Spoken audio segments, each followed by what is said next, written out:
Y bien, nuestro último expositor, bueno, tengo el agrado también de poder presentarlo, don José Luis Díez Schwerter. Él es abogado de la Universidad de Concepción, él es doctor en Derecho. Bueno, ustedes ya tienen el programa en su poder, efectivamente tiene un largo, ¿no es cierto?, larga experiencia docente académica, y precisamente él es doctor en Derecho en la Universidad de Roma, Tor Vergata, y también ha sido decano, ¿no es cierto?, de la Universidad de Concepción, precisamente recién saliente, el presente año. Y también debemos señalar que él es coordinador por parte de la Universidad de Concepción del convenio suscrito con la Corte Suprema, destinado a elaborar y difundir tablas o baremos estadísticos de montos indemnizatorios fijados por daño moral, convenio que se encuentra vigente desde el año 2013. El profesor Díez Schwerter nos expondrá sobre problemas actuales del daño moral en Chile.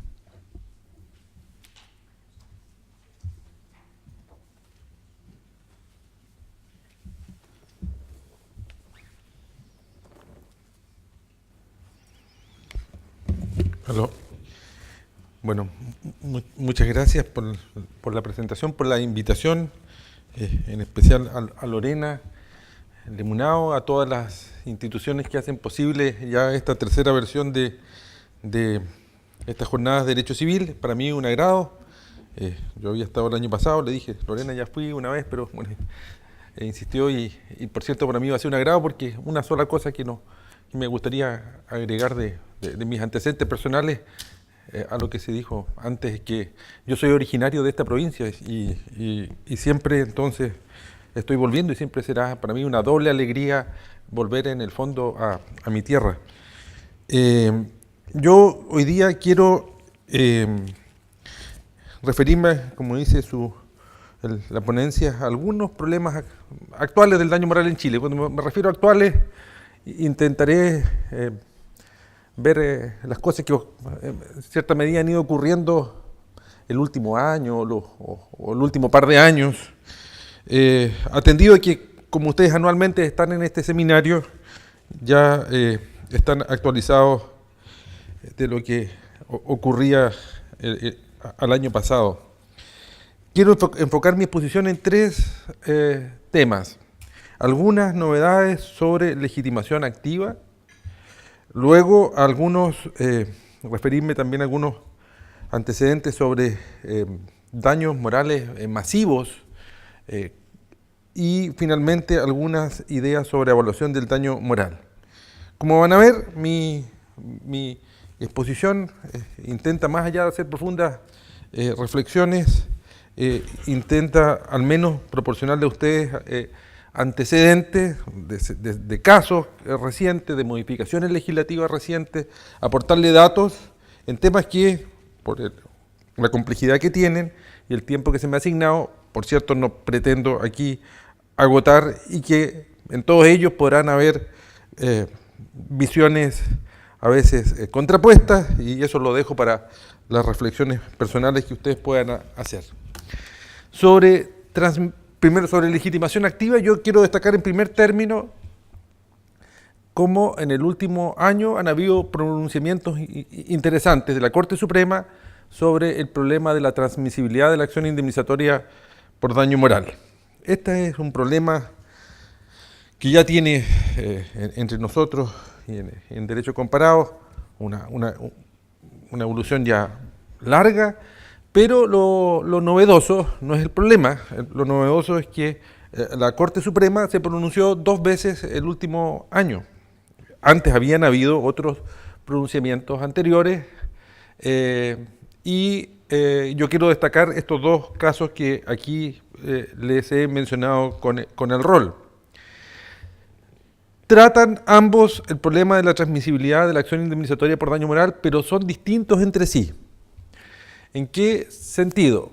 En el primer caso, lo que sucedió fue que falleció el causante, quien había sido en el fondo afectado en su integridad física por una enfermedad, por ANTA, y él fallece y luego sus cónyuges e hijos ejercen acción de daño moral por transmisión. Me referiré luego al caso.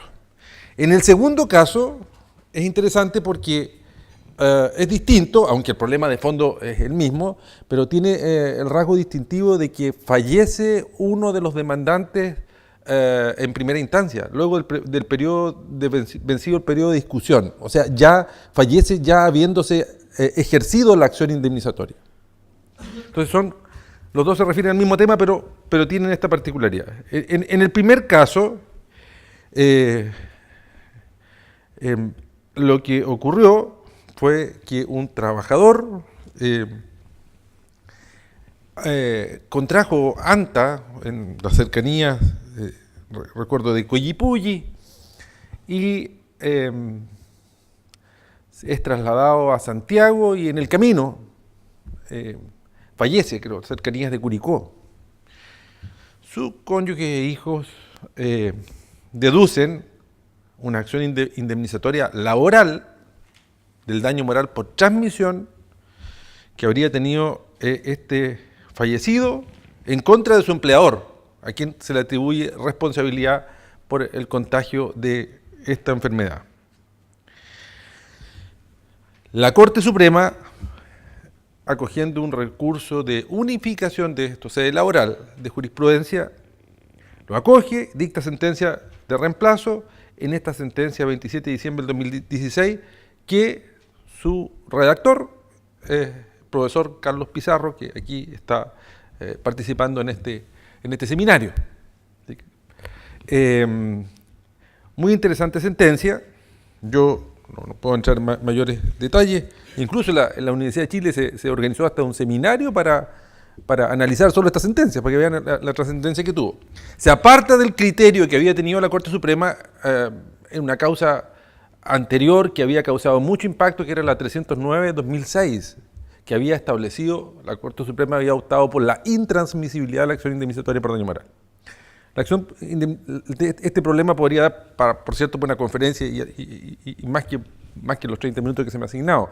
Pero es un clásico problema, como digo, no solo a los chilenos, sino que en derecho comparado, y esta sentencia va claramente por la tesis de la transmisibilidad, diciendo, entre otros argumentos, la pueden consultar, muy clara en su redacción, que el hecho de que el daño moral sea personal no implica que la acción indemnizatoria que de él surge no pueda transmitirse. Es una acción patrimonial, es una acción mueble y que por consiguiente cae dentro de la regla general que establece el artículo 1097 del Código Civil, de que cuando fallece una persona transmite a sus herederos todos sus derechos, acciones y bienes transmisibles, a menos que la ley establezca su intransmisibilidad. Como no hay norma que establezca aquí su intransmisibilidad, se concluye que sería transmisible. Hay, y lo dice la sentencia, hay derechos patrimoniales intransmisibles. El derecho de uso, de habitación, los pone como ejemplo, pero ahí la ley lo dice expresamente, es intransmisible. Aquí no hay ninguna excepción que haga la legislación civil, por consiguiente, teniendo esta acción un carácter patrimonial, se debe entender comprendida dentro de la sucesión del causante. Entre otros argumentos, insisto que el tema es más complejo y quiero resaltar algunas cosas que me parecen importantes. Además, ahí había una dificultad particular, porque este es un juicio que se ejerció en sede laboral, responsabilidad por accidente del trabajo, enfermedades profesionales, y ahí entonces se invocaba por el demandado el artículo 88 de la Ley de Accidentes del Trabajo, que establece que los derechos concedidos en la Ley de Accidentes del Trabajo son personales e intransmisibles. Lo que dijo la sentencia, que el artículo 88 de la Ley de Accidentes del Trabajo hay que entenderlo referido a los derechos sociales, no a las indemnizaciones pecuniarias, como sería la indemnización del daño moral o los daños patrimoniales. Entonces, no hace obstáculo tampoco ese artículo 88, que particularmente en el caso se aplicaba. Y fundamenta la existencia de este daño moral en el hecho, además, de que aquí la muerte no fue instantánea. El trabajador enfermo, dice incluso, seguramente se representó su pronto fallecimiento, los instantes desde cuando lo llevaban a Santiago, seguramente, truncándose su plan de vida, dice. Entonces, funda en eso también la existencia del daño moral. Y en definitiva, le otorga un daño moral a sus herederos. El segundo caso, que es el del 30 de agosto, ahora reciente de este año, que se los indico ahí, 4.670-2017, es el primer caso de la cuarta sala de la Corte Suprema. Este otro es de la primera sala de la Corte Suprema. Y aquí se plantea el tema porque uno de los demandantes, una de las demandantes en un juicio de responsabilidad civil por un accidente de tránsito fatal, una de las demandantes fallece en primera instancia antes de que surja de que se dicte la sentencia definitiva, siquiera de primera instancia.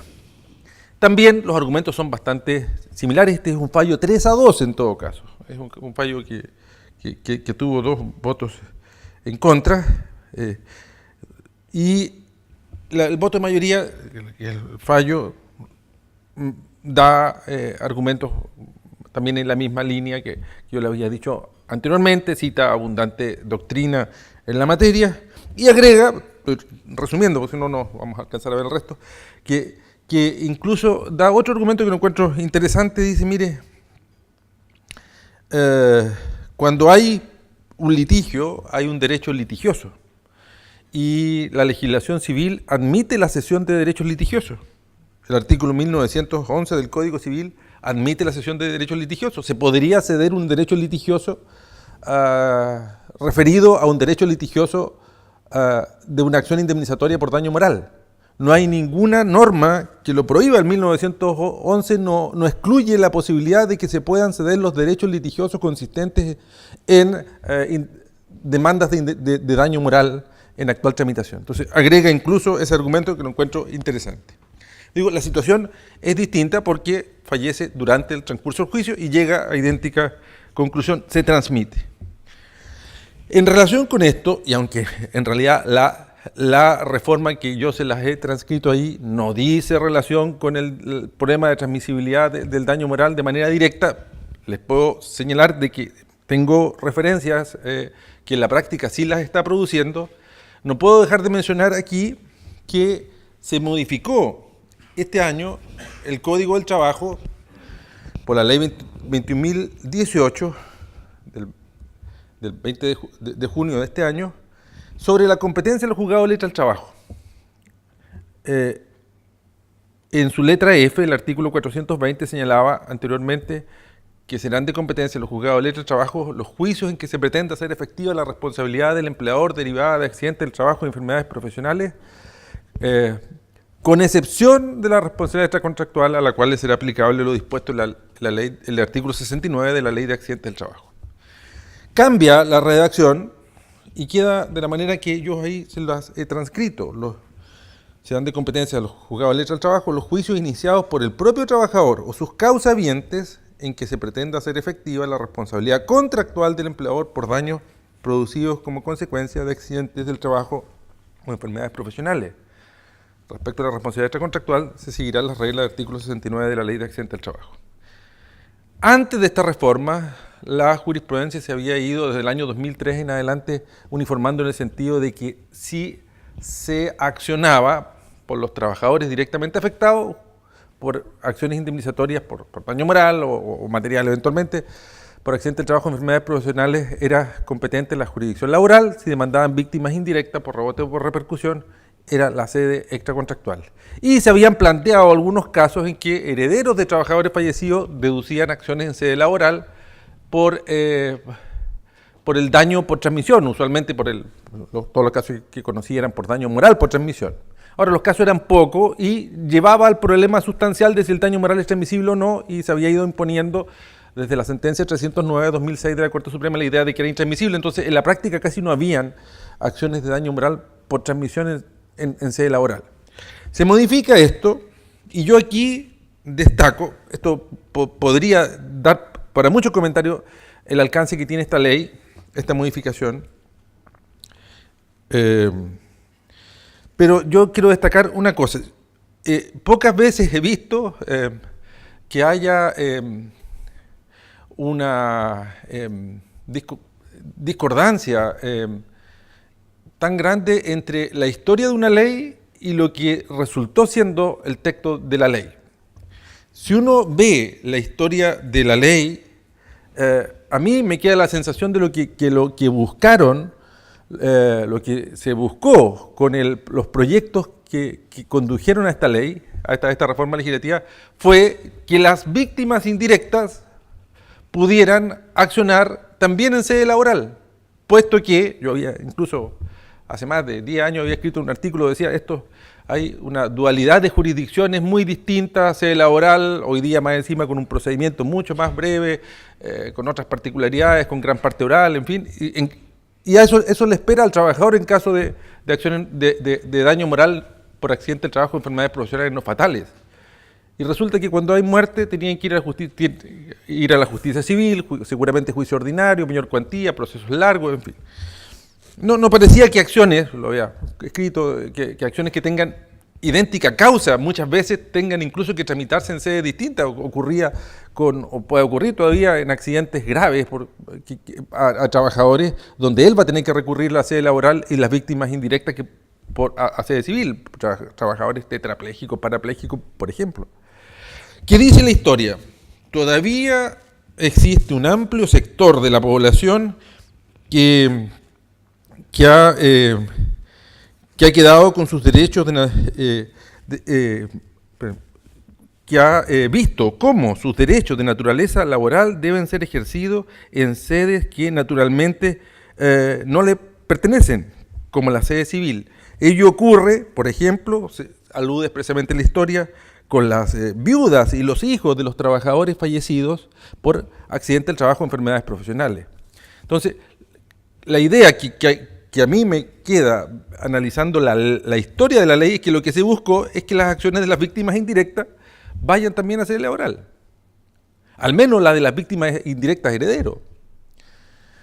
Pero quedó esta redacción, y esta redacción ha dado lugar a distintas interpretaciones. El profesor Hernán Corral escribió un comentario ya en el Mercurio Legal, donde decía que había sido una reforma donde todo había quedado igual. Efectivamente, puede ser una de esas visiones que hoy día nos esté diciendo que los juicios iniciados por el propio trabajador, en que se pretende hacer efectiva la responsabilidad del empleador por accidente del trabajo, enfermedades profesionales, son de competencia laboral, era algo que ya estaba. O sus causavientes, en que se pretende hacer efectiva la responsabilidad contractual. Una manera de entenderlo restrictiva sería entender que son los casos en que los causavientes pudieran demandar indemnización de perjuicios contractual, o sea, daño por transmisión, pero solo restringido a los daños materiales, porque todavía queda subsistente el problema de si se transmite o no se transmite el daño moral. O sea, ¿qué innovación podría traer? Estaría reconociendo que los causavientes, los herederos, pueden accionar en sede laboral cuando ejerzan la acción de responsabilidad contractual que tenía el causante. Pero eso no nos resuelve el problema sustancial, que es el problema práctico en el 99% de los casos, de si se transmite o no se transmite el daño moral. O sea, hoy día el problema va a ser más urgente aquí. Si entendemos que el daño moral se transmite, claramente los herederos van a poder ejercer esta acción en sede laboral. Uno podría entender de que a lo mejor hay un argumento más para la transmisibilidad, porque ¿qué otro sentido tendría esta reforma? Dejar las cosas tal cual como estaban antes, porque nunca se discutió de que se transmitían los daños materiales y las hipótesis por lo demás muy escasas. Entonces, podría haber un argumento adicional en esta reforma legislativa para sostener que los herederos de trabajadores fallecidos por accidente del trabajo, enfermedades profesionales, pueden ejercer en sede laboral la acción de responsabilidad contractual que tenía el causante por daño moral. Y así lo ha entendido la práctica. Yo tengo noticias de abogados, también ejerzo, ahora mucho más que no estoy tan en actividades académicas de administración, también tengo contacto con la práctica vía informes o hacia ejercicio directo, y abogados que se dedican a esto que me han dicho, esta reforma, ¿qué consecuencias trajo? Que hoy día se están ejerciendo mucho más acciones de daño moral por transmisión en sede laboral, por accidente del trabajo o enfermedades profesionales, por la poca claridad, o como sea, pero hoy día los abogados prácticos están leyendo que esta norma, más aún con el contexto de las dos sentencias de la Corte Suprema anteriores, reforzaría la idea de que el daño moral se transmite y sería de competencia de la jurisdicción laboral. Deja por lo demás varios otros problemas pendientes. ¿Qué pasa con quienes no son herederos? Ellos seguramente podrían hoy día también tener el problema adicional de dónde demandan por su daño propio, pero escapa al menos al tiempo que yo tengo aquí. Otra interesante novedad, no del último año, ya tiene un poquito más, legislativa, es que la ley 20.830 vino a establecer expresamente en una norma la legitimación activa del conviviente civil en casos de muerte de su conviviente o casos en que esté imposibilitado para ejercer por sí mismo acciones legales correspondientes. Y establece: el conviviente civil tendrá legitimación activa para reclamar las indemnizaciones derivadas de los perjuicios que hubiere lugar por el hecho ilícito de un tercero que hubiere causado el fallecimiento de su conviviente civil o que lo imposibilite para ejercer por sí mismo las acciones legales correspondientes sin perjuicio de las otras indemnizaciones a que tenga derecho con arreglo a las prescripciones del derecho común. Por cierto, la redacción, yo también creo que no fue la más feliz en esta norma, no me voy a detener más en ello. Es importante porque yo diría claramente el conviviente civil tiene, ya he visto demandas planteadas por convivientes civiles, por muerte de sus convivientes civiles, pero esto por lo demás a lo mejor sin reforma legislativa podríamos haber llegado a la misma conclusión antes. Hoy día es mucho más cierto. ¿Por qué? Porque ya la jurisprudencia se había ido abriendo del año 2000 en adelante a aceptar la legitimación activa de los convivientes, convivencias de hecho, para demandar indemnizaciones por muerte de sus convivientes.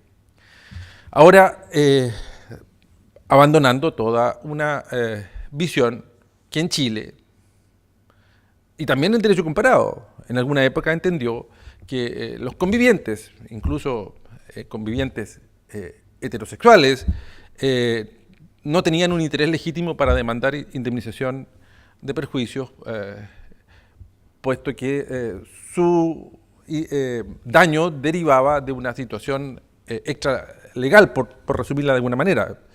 En Chile se sostuvo así, como digo, hasta el año 2000, la primera sentencia de la Corte Suprema que lo acepta, pero eran los signos de los tiempos, no hay que ser tan crítico en aquello. Ocurrió en Chile, ocurrió en otros países, ha ido cambiando la sociedad, pero esta ley lo clarifica, y el conviviente civil también puede ser un conviviente homosexual. Ahora, ¿qué pasa por quienes no son convivientes civiles, que son convivencia fáctica, por así decirlo? Como le digo, la jurisprudencia ya se había abierto hace harto tiempo, no creo que, probando estabilidad seguramente y efectivamente dolor, sufrimiento, no creo que hayan variado esto por el hecho de que se reconozca aquí, vaya a poner en desmedro la situación de los otros convivientes, como ya se venía abriendo la jurisprudencia precedentemente. Si vemos el baremo de daño moral por muerte, que intentaré verlo al final, si uno busca relación con el fallecido conviviente, van a aparecer varias causas, ya no son pocas. Quiero poner atención en un segundo aspecto, que son lo que yo denomino aquí daños morales masivos. A lo mejor la expresión no es la más técnica, pero ¿a qué me estoy refiriendo? Han habido casos en los últimos tiempos en Chile donde se han concedido indemnizaciones por daño moral a muchas personas. No es un daño a intereses colectivos, Algunos lo han denominado daños individuales, plurales, muchos dañados por una misma situación. Menciono 3 casos, hipótesis que han dado lugar a más de un caso como expediente, por cierto. Alrededor de 600 indemnizados por malos olores en el conocido caso de la Farfana. Entiendo que Carlos también tuvo intervención como abogado. Hay 2 sentencias ahí que yo se las menciono, la Corte Suprema, después la Corte de Santiago, una como con 500 y el otro el resto de los demandantes. A todos se les dio 2 millones de pesos. Caso de las inundaciones en Concepción en julio del 2006, fue resuelto recién este año por la Corte Suprema, 6.300 demandantes, a todos se les otorgó una indemnización de 1 millón de pesos. Y diversos casos, yo aquí he puesto, estos casos yo los conozco directamente porque he tenido intervención profesional en ellos, asesorando abogados que están en las causas, los que me ha tocado participar a mí. Entiendo que el primero masivo que se obtuvo fue precisamente el primer error que está ahí, después han habido otros grupos no solamente estas causas que nosotros hemos llevado, sino que también otros abogados han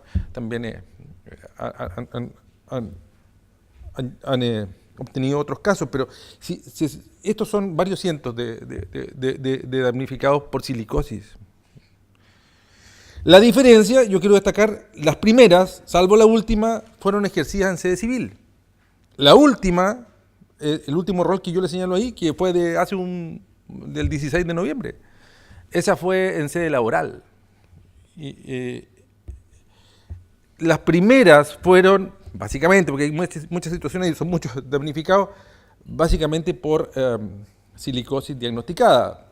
Y en el último caso hay muchas, igual hay situaciones que distinguir ahí, de trabajadores reevaluados, o sea que ya están demandando por el aumento del porcentaje de incapacidad.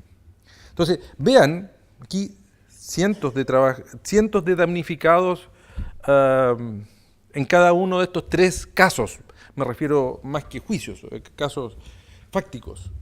Y eso no lo había visto antes en Chile, esto está ocurriendo en el último tiempo. Y genera problemas, por cierto, y no digo que este tema sea simple, esto se ha estudiado mucho en Estados Unidos, en otras jurisdicciones, las particularidades que tienen estos juicios masivos. Básicamente, ¿cómo se prueban los daños? Una posición que generalmente es defendida por los demandados, y mire, aquí el daño tiene que probarlo 1 a 1. Usted tiene que acompañarme un antecedente probatorio de cada uno en particular. Eso puede hacer muy dificultoso que estas acciones prosperen. Y la otra es establecer presunciones o parámetros de que lo normal en ciertas situaciones es que las personas, estando en esa situación, sufran daños morales. ¿Cómo se hizo aquí? Que es el aspecto probatorio que quería destacar. En el caso de la Farfana, dice la Corte Suprema, el daño moral no es susceptible de una prueba directa, pero sí de pruebas indirectas. Y particularmente se puede recurrir a presunciones. ¿Qué se hizo? ¿Qué se tuvo en especial consideración? Se acompañaron 234 informes que daban cuenta de las consecuencias psicológicas que había ido produciendo esto como en grupos familiares. Fueron reconocidos como instrumentos privados, emanados de terceros, fueron reconocidos como testigos por sus autores en el juicio, y esto sirvió de indicio para poder presumir que estas personas tenían daño moral. Pero incluso la sentencia dice, y hay personas respecto a las cuales no están incluidas en los informes, y aún a ellos le dan porque se había establecido que ellos habían fijado su domicilio en la parte donde habían ocurrido o donde se habían detectado estos malos olores. Le dan también a ellos porque se acreditó que vivían ahí donde estaban los malos olores. En el caso de las inundaciones de Concepción, se estableció que ellos vivían en esas partes donde se inundaron estas casas y no hubo informes de la manera que yo les indiqué recién, pero los jueces dijeron que, habiéndose acreditado que las viviendas resultaron inhabitables por tiempo prolongado, ninguna persona puede mantener su dignidad en dichas condiciones de vida, lo que naturalmente produce en cualquier persona, por ser lo normal y corriente, una afectación de su integridad física y psíquica, 19 número 1 de la Constitución, ya está aquí también una repercusión de la Constitución, y eso es daño moral. Pero no hubo una prueba tan individual como si hubo en el caso de la Farfana. Como digo, Carlos, yo sé que tuvo intervención profesional, así que le pueden preguntar también a él si requieren más antecedentes del caso, que yo los vi simplemente la sentencia. Y en los casos de silicosis, ahí habían enfermedades profesionales diagnosticadas y ahí había diagnóstico y porcentaje de incapacidad. Entonces, por respecto de cada uno de ellos, habían esa prueba en particular. Entonces, creo que el segundo aspecto que yo quería destacar era cómo en estos tres hipótesis vemos cómo llegan estos juicios que parecían lejanos a Chile, donde desde 6.300 indemnizados en el caso de Concepción, 600 en Farfana, unos 400 o 500 en el caso de silicosis, son daños que tienen sus propias particularidades.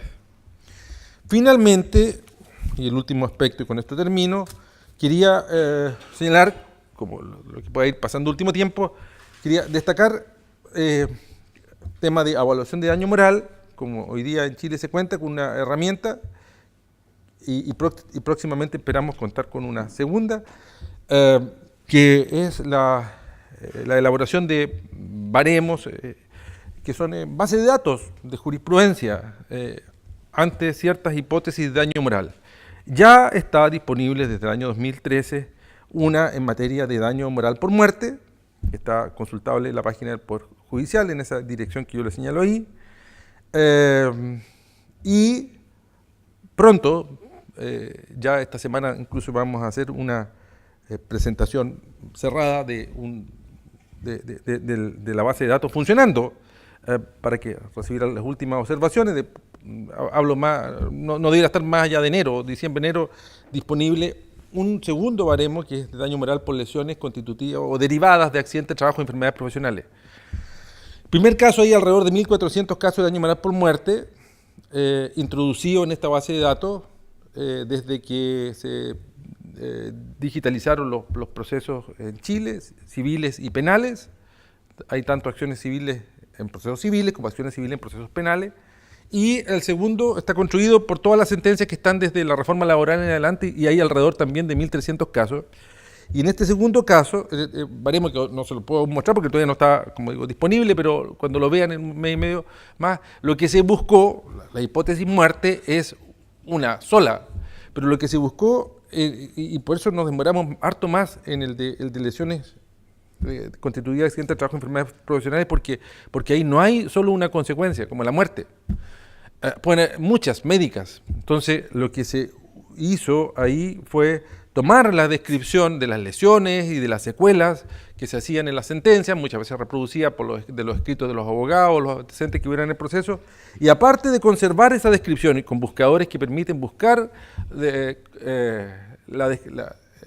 los fallos en ciertas hipótesis, de la manera que está descrita por la sentencia, también se les tipificó en base a una tabla internacional comúnmente aceptada por la medicina legal, que es CIE-10, y ahí también trabajamos con médicos legistas que estuvieron revisando sentencia por sentencia y diciendo, mire, esta lesión se llama así médicamente y tiene este código en CIE-10, o esta enfermedad se llama así y tiene este código en CIE-10. Entonces va a haber una forma de búsqueda bastante genérica, como una mucho más técnica. Uno podría buscar pérdida de un ojo y encontrarla por el texto, hay otros buscadores, como también uno podría buscar específicamente una cierta enfermedad, silicosis, hipoacusia, apestosis u otras más, y le va a dar todos los casos donde eso estuvo ahí considerado. Ahora, quiero insistir, no buscan, yo soy coordinador por la Universidad de Concepción del convenio que ha permitido en conjunto con la Corte Suprema, con la Corporación Administrativa, con el trabajo conjunto nuestro, hacer esto no ha sido la filosofía, y que muchas veces me lo preguntan, estandarizar los montos indemnizatorios. Yo lo que trato es de que este sea una herramienta que científicamente haga emerger una información que, o si no, de otra manera es difícil poderla buscar, y cada uno sacará ahí sus conclusiones. A lo más uno puede mostrar tendencias, pero eso no significa que uno diga en esto tienen que fijarse, o en el daño moral en casos concretos. Pueden haber particularidades, y cada uno, bueno, lo que resuelve son los jueces. Esta es una herramienta estadística, científica, esperemos, hecha desde el derecho, desde la informática, desde la estadística, hoy día desde la medicina, que pueda permitir saber qué es lo que ha ido ocurriendo en la práctica. Yo, lo último, está en la página del Poder Judicial, esto es lo que está hoy día, aquí hay, con eso uno entra y uno puede hacer búsquedas específicas, donde este es el de muerte, uno puede buscar, en este momento hay 1.384 casos. Los datos del fallecido, usted tiene que elegir si son hombre, mujer, el rango de edad, qué relación tiene. Yo le decía conviviente, vamos a buscar conviviente para que veamos que de estos 1.300 casos hay 64 casos donde se le ha dado conviviente. Es interesante cómo también en Chile la jurisprudencia ha sido bastante abierta. Por ejemplo, le ha dado que en otros países se costaría mucho conceptualmente darle, por ejemplo, hijos póstumos. O sea, falleció su padre cuando él todavía no nacía, no era persona en el Código Civil, y se le dan en 7 casos indemnizaciones. Le pongo algunos ejemplos. Veamos, simplemente, con esto termino para que vean cómo funciona, que está en algún caso, vimos recién ya convivientes, que son más, 64, nos da la opción de buscar en acción civil dentro del proceso penal o en ambas sedes, un poco más. Busquemos la sentencia. Para que funcione. Un poco lento. Aquí están los índices de frecuencia. Nos está diciendo de todos estos casos van en UF, tal porcentaje van en esta frecuencia, en esta otra frecuencia, como ahí se indica. Esto es interesante, que hay también una tabla de resultados. En la tabla de resultados están todas las sentencias, y si alguien quiere verificar, hace clic aquí, porque puede decir, mire, ellos a lo mejor se equivocaron, y quiero ver la sentencia de dónde sacaron esos valores, y están todas las sentencias hipervinculadas. O sea, en realidad más que hipervinculadas, nosotros las trabajamos porque las sentencias penales incluso tuvimos que hacer el fatigoso trabajo de irle sacando todos los datos personales, por tema de datos personales, a todos los intervinientes en el juicio. Entonces, pero están todos los textos, todas las sentencias, por si alguien dice, mire, ¿por qué ellos dijeron que aquí hubo tanta UF? Yo quiero ver el caso. Bueno, ahí está. Ahí también al comienzo, y no puedo ver ahora, dice libro baremo. En realidad, más que libro, es un manual de utilización del programa. Eso está en la página del Poder Judicial, y ustedes pueden ir buscando, mezclando todas estas variables, como les digo, que son sexo, edad del fallecido, quién está demandando, edad y acción, dónde está ejerciéndose, en qué jurisdicción, primera instancia, corte de apelaciones o Corte Suprema.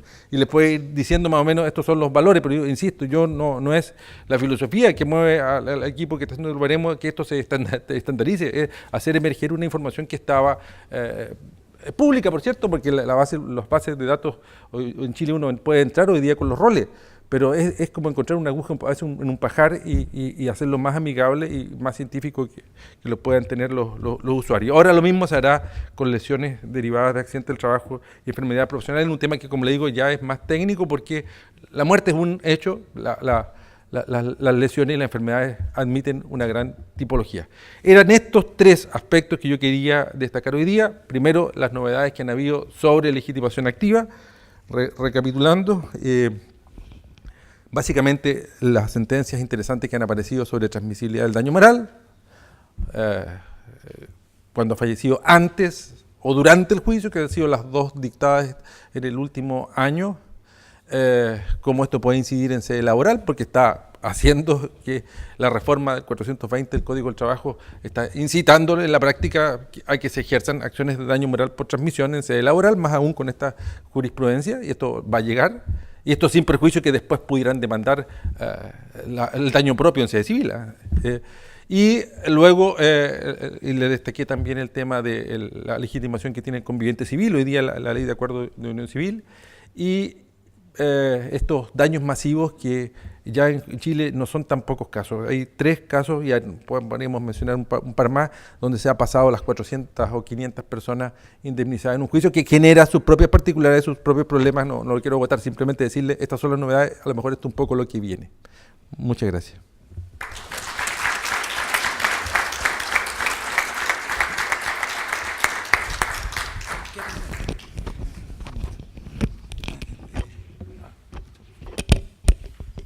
Bien, como corresponde, iniciaremos una ronda de preguntas a esta interesante y actualizada exposición que nos ha realizado el profesor Díez Schwerter.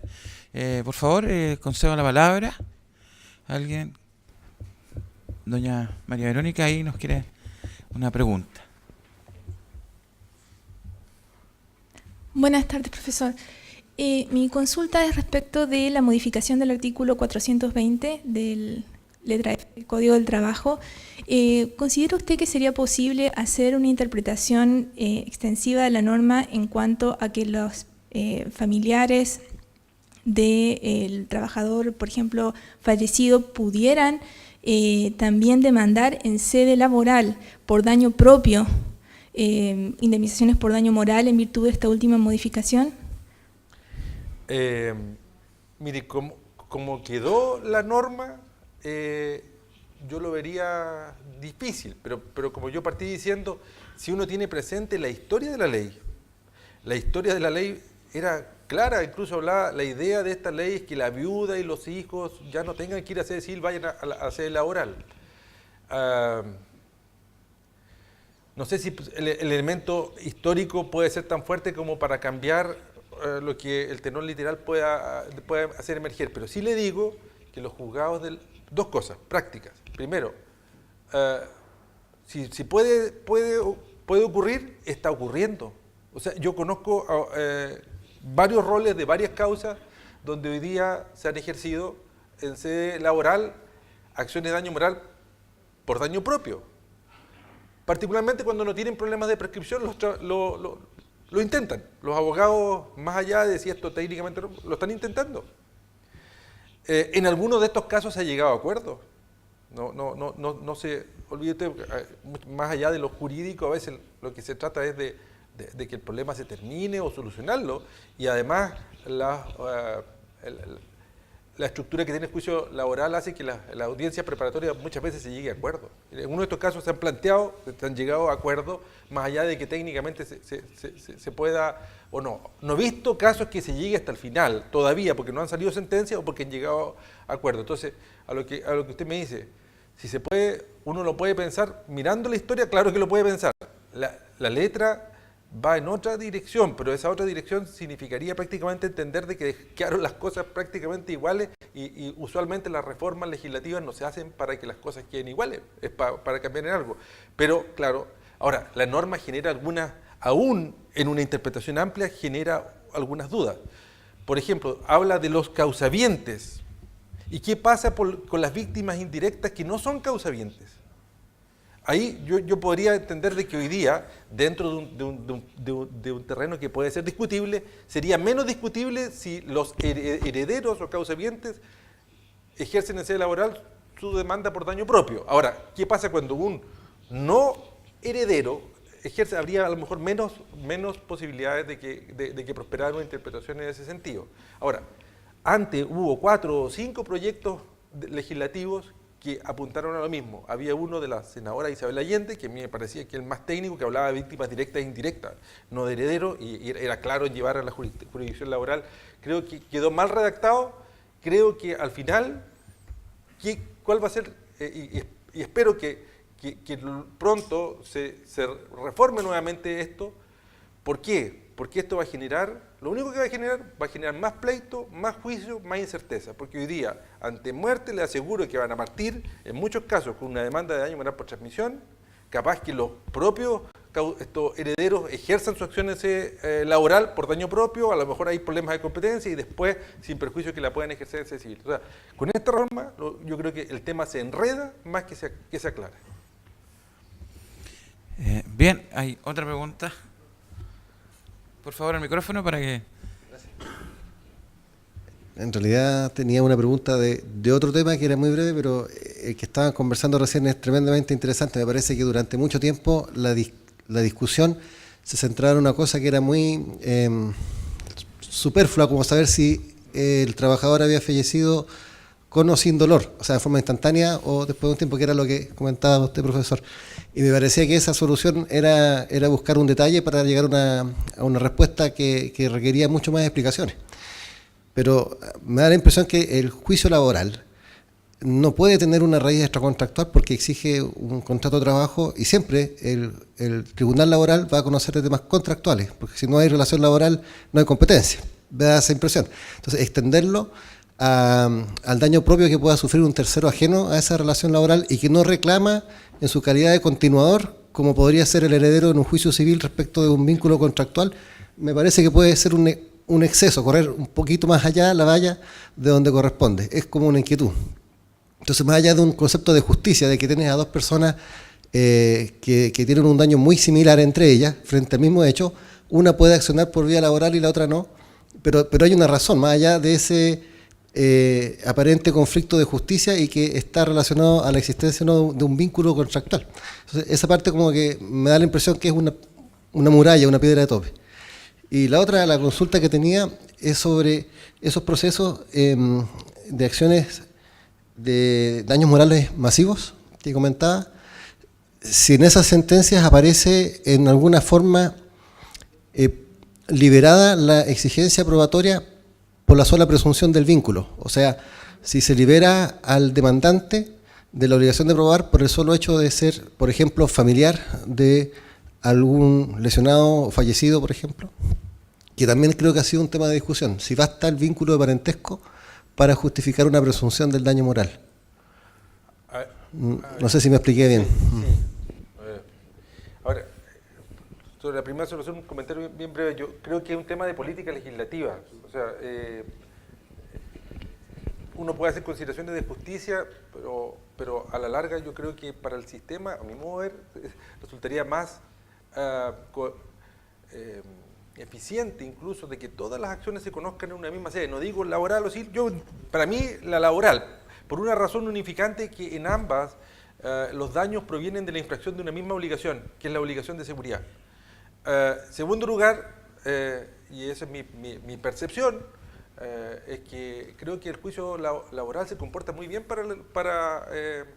con esa estructura para el ejercicio de estas acciones, con una primera etapa en algo escrita, demanda, contestación, y después audiencia preparatoria, audiencia de juicio. Creo que se comporta bien. No veo por qué está probado de que esas acciones, las que ejercen los trabajadores ahí, que son sustancialmente acciones indemnizatorias, se han podido tramitar muy bien ahí. Entonces, creo que sería bueno que vayan todos allá. Ahora, creo que sería mejor todavía que si lo dice expresamente el legislador y no lo dejamos con una norma así de vaga. Lo que estoy simplemente diciendo es lo que yo creo que va a pasar, aunque a uno pudiera no gustarle o decir, mire, la norma no va para tanto, pero los abogados lo están usando y eso va a pasar porque la norma no es clara. Ahora, en los daños masivos, yo creo que los daños masivos, hasta donde yo conozco, la mayoría de ellos, salvo casos, yo conozco, como digo, intervine en el caso de silicosis, ahí la mayoría, no exclusivamente, pero la mayoría eran acciones por daño propio. Entiendo que la Farfana también eran afectados directos. En Concepción también entiendo que eran los inundados, los que vivían en las casas inundadas. Entonces no se presentó el problema de la prueba del daño moral por repercusión. Entonces en esos casos yo creo que están circunscritos a damnificados directos. Creo que hay interés en una pregunta más. Me parece que por el tiempo estamos un poquito... ¿Las dos últimas preguntas? Sí. Perfecto. El profesor Claro, Pizarro y el profesor Pic. Sí, bueno, yo quería sumarme a esa posición que se afirmaba acá. El tenor del 420 yo creo que es claro en el sentido que se refiere a causaviente, y en la tramitación de la ley el problema que hubo es la carencia de intervención de profesores de derecho civil. Entonces nunca se entendió de que causaviente era una cuestión distinta a víctimas por rebote. Entonces efectivamente lo que se pretendía, que era unificar de que todas las víctimas, con independencia de ese vínculo del contrato laboral, recibieran su indemnización en sede laboral para que no hubiera una dispersión indemnizatoria, se vio fracasado por una cuestión de ignorancia en el uso de los términos jurídicos, ¿no? Que es lo que denuncia Hernán Corral en su comentario en el blog del Mercurio. Entonces, el tenor es causaviente. Ahora, por cuestiones prácticas, y yo en eso concuerdo contigo, los abogados van a insistir en que víctimas por rebote reclamen en sede laboral, porque de esa manera, dada la proactividad de los jueces laborales para lograr una salida de transacción o conciliación, les permite alcanzar la solución indemnizatoria de manera más rápida. Y dado el sistema de recursos en materia laboral, también eso restringe bastante que se pueda presentar el problema por vía de nulidad ante la Corte de Apelaciones respectiva. Entonces el caos se va a presentar en términos prácticos, pero yo creo que si uno se afirma en la regla, efectivamente los únicos que pueden intervenir que no sea el trabajador son los causavientes, por ende los herederos, representando entonces a su causante en el juicio. No creo que haya otra forma de entenderlo, y las víctimas por rebote tienen que ir necesariamente ante un juez civil, ¿no? Esa es mi opinión, por lo menos.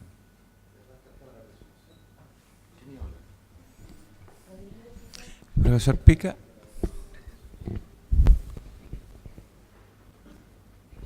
Gracias. Yo también quiero volver al 420. Quedó claro que lo extracontractual sigue fuera. O sea, estamos obligados a ver hasta dónde llega el vínculo contractual. Quedó claro con la nueva norma que los herederos pueden demandar responsabilidad contractual. Eso ya poda bastante la discusión, pero sigue dejando temas en el aire. Claro, porque el pequeño detalle es que el contrato de trabajo suele estar terminado por muerte del trabajador. Ya, queda claro que se va a poder demandar sin que se discuta al respecto la competencia del tribunal, a lo menos el cumplimiento de los deberes de seguridad en el trabajo mientras duró la relación laboral y sobre todo respecto del accidente respectivo. Pero ¿qué más se podría demandar al respecto a título de causaviente?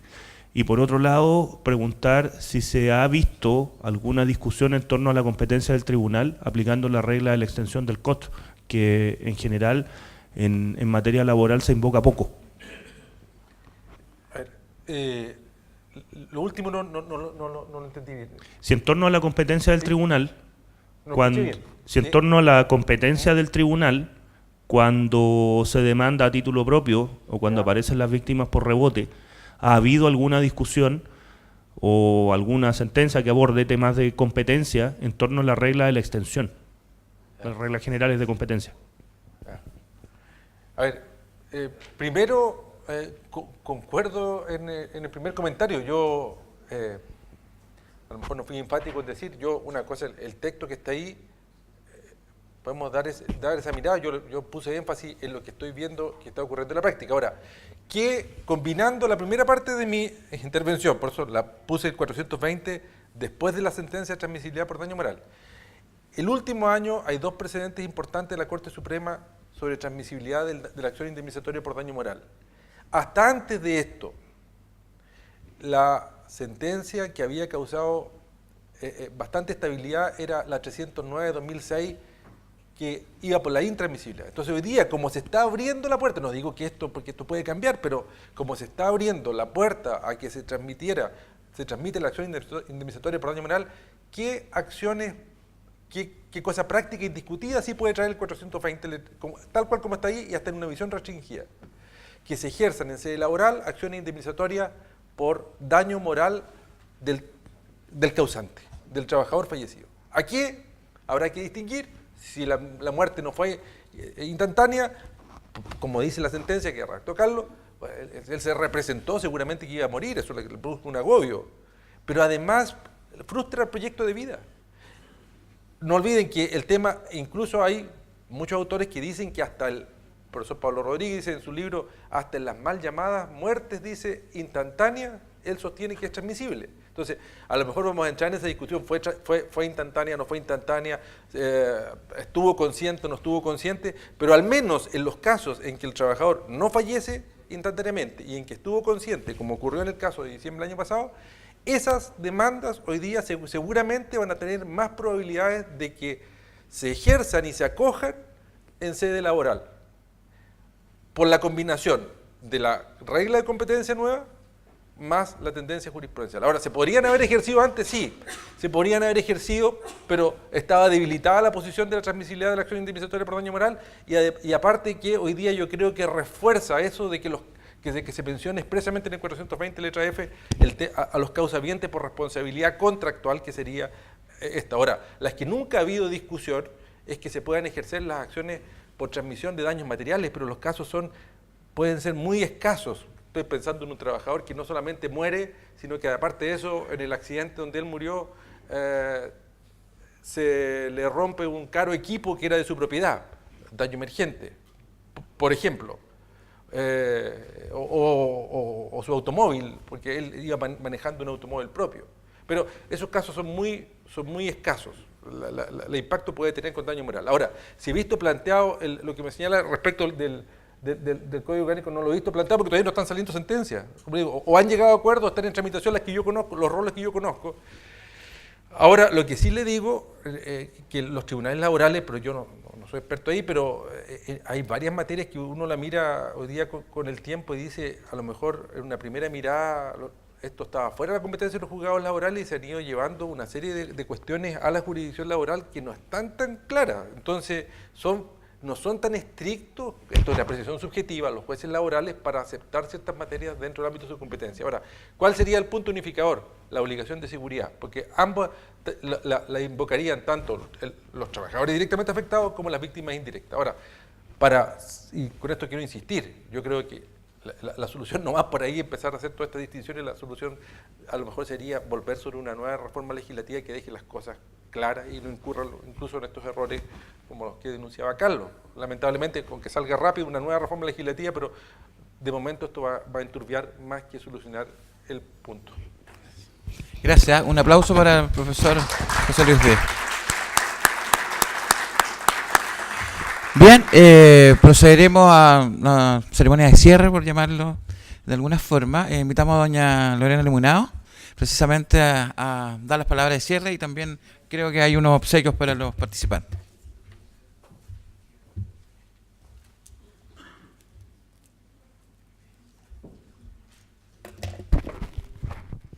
Entonces, como palabras de clausura, queremos manifestar, en primer lugar, que como Asociación Regional de Magistrados es un verdadero honor para nosotros mantener y tener la presencia por tercer año consecutivo de nuestros profesores, don Carlos Pizarro Wilson, Leonor Echeverry Kurt, Francisco Pinochet Canwell, Leopoldo Llanos Sacristá, Manuel Pimentel Mena y don José Luis Rodrigo Pica Flores y don José Luis Díez Schwerter, quienes en forma magistral nos han ilustrado cada uno en su área sobre el tema común que nos convoca en estas terceras jornadas civiles, que es la responsabilidad civil. Con todo lo cual, creemos haber cumplido con los objetivos trazados en nuestro programa, que es entregar en definitiva a la comunidad jurídica conocimientos actualizados en temas de relevancia en el área de la responsabilidad civil, posibilitando el acceso a profesores de excelencia académica. Cumplidas estas aspiraciones, queremos agradecer en primer lugar a la Ilustrísima Corte de Apelaciones de Puerto Montt, quien posibilita la transmisión vía streaming en el canal del Poder Judicial, y en ese sentido extiendo los agradecimientos al personal del canal judicial. Muchas gracias por concurrir aquí y a la señorita periodista también del área de comunicaciones del Poder Judicial. Además, agradezco la presencia del señor asociado y ministro don Jorge Pizarro Astudillo por acompañarnos en estas jornadas. En tercer lugar, a la Universidad de Aconcagua por su trascendente aporte a estas jornadas, en especial a su director y a los profesores Alejandro Macías. Y si se me olvida uno, por favor que me disculpen. Además, también con especial cariño a sus alumnos, a quienes se les reconoce su esfuerzo y dedicación por adquirir conocimientos jurídicos de relevancia en estas jornadas. Además, agradecemos al Instituto de Estudios Judiciales, en especial a todo su directorio, que ha tenido la confianza en depositar, ¿cierto?, su nombre y su institución en estas jornadas de Derecho Civil, que fueron, por lo demás, promocionadas a lo largo de toda su red de contactos del país. En quinto lugar, a la Corporación de Asistencia Judicial, por querer ser parte de estas jornadas a través de sus abogados y de su director. Por último, también a nuestros funcionarios del Poder Judicial que nos acompañaron, a los miembros del Colegio de Abogados presentes en las jornadas, también a nuestros abogados asistentes, por así llamarlos, fieles, porque ya hay caras conocidas que son por tercer año consecutivo que siempre nos acompañan en estas jornadas, a los demás estudiantes de las casas de estudio y abogados que incluso este año vinieron de Valdivia y Temuco. Y en ese sentido pido las disculpas si se me olvida alguien, pero no es, cualquier error es absolutamente involuntario. Por lo mismo, entonces, nos resta hacer hincapié en que además del público presente, que fueron alrededor de 80 personas, estas jornadas judiciales de derecho civil tuvieron una repercusión también en las redes sociales. Y en ese sentido puedo decir que, según los datos que me entregan también el área de comunicaciones del Poder Judicial, respecto de Twitter, hubieron 9.703 impresiones respecto a las jornadas, o los retuiteos que se llaman, y en Facebook alcanzamos la suma de 37.351 personas que vieron la publicación en Facebook de la jornada. Espero, sí, que sea con me gusta y no que no les guste. Ese dato no lo tengo. Así que en dicha virtud, invitamos, ¿cierto?, a todos los presentes a participar, si así se puede, en las cuartas jornadas judiciales de Derecho Civil el próximo año y agradeciendo una vez más a nuestros profesores, dando, antes de darle su regalito, el dato que todos los certificados se encuentran a la salida listos para ser retirados por quienes los requieran. Y los invito a los profesores, por favor, y al señor asociado, ministro, don Jorge Pizarro, para que me ayude, por favor, a entregar los regalos. Así que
Los invitamos a todos a pasar adelante para tomar una foto general, por favor, para que quede en el álbum del recuerdo. Con entusiasmo.